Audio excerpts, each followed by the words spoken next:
I'm Andrew, and this is my Series 3 of the weekly podcasts 50 Ways to Succeed at Work. These podcasts build confidence and know-how. Consequently, they can help you achieve happiness at work. By the way, that's also the title of my book, available at Amazon and from the book's website, My Happiness at Work. Now for today's episode in Series 3.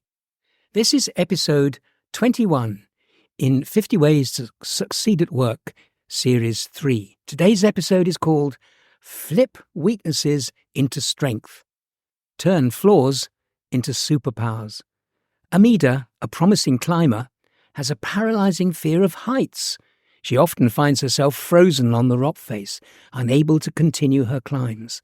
She keeps questioning her choice of sport. To conquer her fear, Amida goes down a path of self-discovery and mental strength. With terrific mental effort and therapy, plus the support of a mentor, Amida chips away at the fear and its hold over her. She emerges as a talented climber who inspires others who confront acrophobia. Could your greatest weakness become your greatest asset? Individuals throughout history have shown remarkable resilience in using their weaknesses as a source of strength.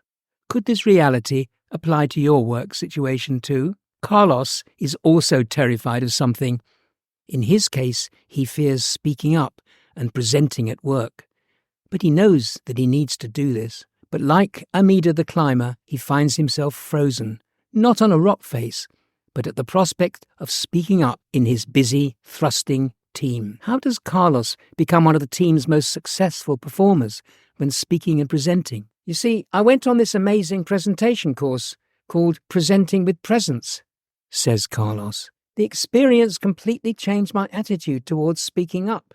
By the second day of the learning event, I couldn't wait to stand up and get my ideas across. He's not alone in that approach. Helen Keller, an American author, lecturer and activist, went blind and lost her hearing at a young age due to an illness. Despite these enormous challenges, Keller became a renowned advocate for the rights of people with disabilities. With the help of her teacher, Anne Sullivan, Keller learned to communicate through touch and developed a deep understanding of the world around her. She overcame her disabilities and became an influential writer and speaker. She inspired hundreds, maybe thousands of others to persevere in adversity. Let's look at flipping weaknesses into a strength. It's nothing new that you can change weaknesses to become strengths. By altering our perspective, we can sometimes transform what we perceive as weaknesses into assets. For example, the famous physicist Stephen Hawking was diagnosed with amyotrophic lateral sclerosis at the age of 21. Which gradually left him completely paralyzed. Hawking nevertheless continued his groundbreaking research in theoretical physics, despite his physical limitations, and he significantly contributed to our understanding of the universe. Using a speech-generating device and his extraordinary intellect, he became a symbol of human resilience and pushed the boundaries of scientific knowledge until his passing in 2018. Did you know that people with attention deficit hyperactivity disorder, or called ADHD, for example, can and do channel their unique traits into positive outcomes in the workplace? Hyper-focusing is the tendency to focus intensely on specific tasks or interests, and many individuals with ADHD hyper-focus. When harnessed effectively, it allows them to immerse themselves in work-related projects until completion. For example, a management consultant in New York City with ADHD struggled with the executive tasks of setting up meetings and following through on projects. However, by channeling his hyper-focus, he began to excel in these two essential areas of consultancy. People with ADHD who receive proper support can be precious to employers. Their hyperfocus can lead to exceptional productivity and dedication to specific tasks. For example, ADHD brains often think freely, making unconventional connections. Some individuals with ADHD excel at finding innovative solutions. Their ability to see patterns and connections that others might miss can be advantageous in problem-solving scenarios. People with ADHD often thrive because they're enthusiastic about their work. Their intense focus kicks in when they find tasks that genuinely interest them. They become highly productive and committed to achieving their goals. So own your own weakness. What is your greatest weakness?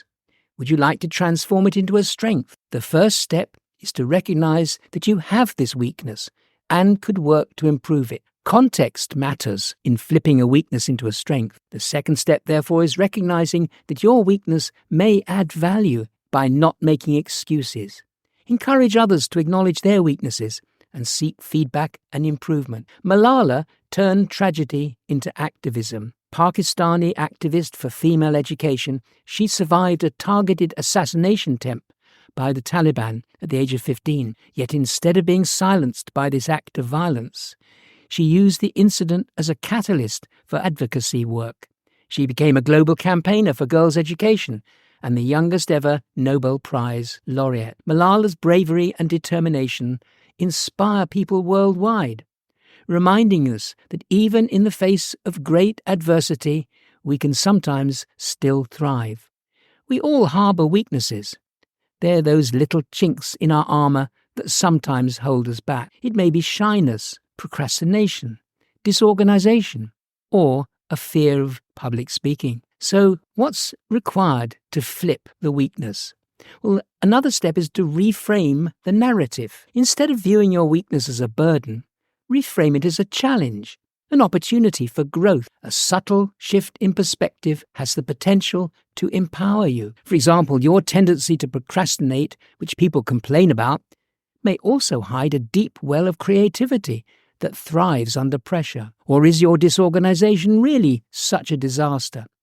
Perhaps it harbours an innovative problem-solving mind. Reframing requires you to tease out the hidden benefits of your weakness. Every weakness has another side, an underutilized strength yet to be unearthed. Let's explore some real examples. Meet Aquino, who is always quiet in the room, preferring to listen rather than speak. But her shyness masks a keen observer. She notices nuances others miss. She sees a flicker of uncertainty in a friend's eyes, an unspoken tension during a team meeting. Aquino transforms this sensitivity into empathy, making her an excellent listener and a trusted confidant. Or take Kai, who seems to thrive on procrastination. Deadlines send shivers down his spine, yet he thrives under pressure. Realizing his weakness is also a strength, Kai starts channeling his energy into novel solutions, surprising his colleagues with last-minute brilliance. Embrace your vulnerability. Owning your weakness takes courage. Share your struggles. Let others see your imperfections. Vulnerability connects you with colleagues who are also on the same journey. Being vulnerable has the potential to inspire, uplift, and remind you and others that we're all work in progress. Next, seek inspiration. To flip your weakness, not just by owning it and talking about it, but transforming it into action. Flipping isn't a passive process. Set out to find individuals who've conquered similar weaknesses. Their stories, like Malala, offer valuable insights and encouragement. Learn from their journeys. To find your inspiration, shift your thinking from large to small goals. Flipping is a marathon, not a sprint. So set achievable goals. No matter how small each step, they pave a way to strength. Challenge yourself by stepping outside your comfort zone. Face your weakness head on. Growth happens when you stretch your limits. Yes, uncovering your strengths and weaknesses can seem complicated. You can start by thinking about scarcity. What background or skills do you have that might be rare in a certain context? For example, there are many people with medical equipment sales experience, yet probably only some also have management experience. You could use such scarcity to your advantage and position yourself as a desired limited resource. To understand what's so special about you, the basis of flipping, you have to compete on your playing field, not someone else's. If you let others set the terms of the debate, you'll always be up against people with more memorable experiences.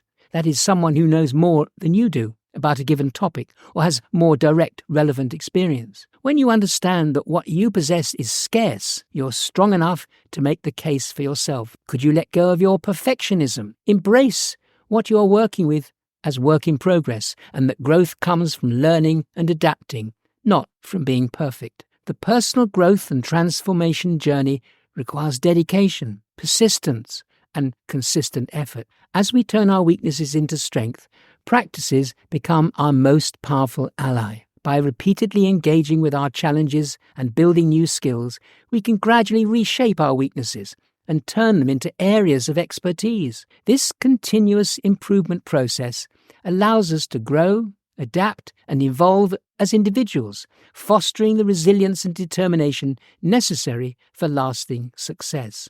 Embracing the power of practice involves scheduling regular sessions to work on your weaknesses, monitoring progress, and learning from setbacks. Setbacks and challenges are natural parts of the learning process and provide valuable growth opportunities.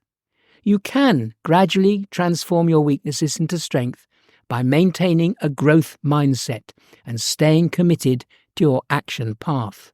And my final thoughts on all of this? Flipping weaknesses into strengths is a challenging but rewarding journey. With regular practice and building your strengths, you'll be well on your way to becoming the best version of yourself.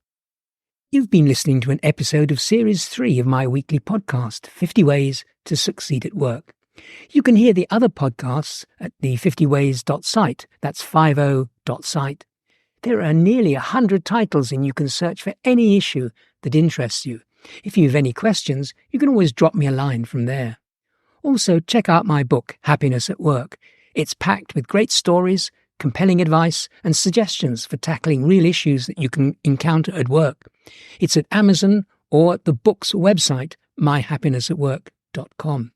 There's also an audio version if you prefer listening. Join me next week for another unmissable episode in Series 3. Bye for now.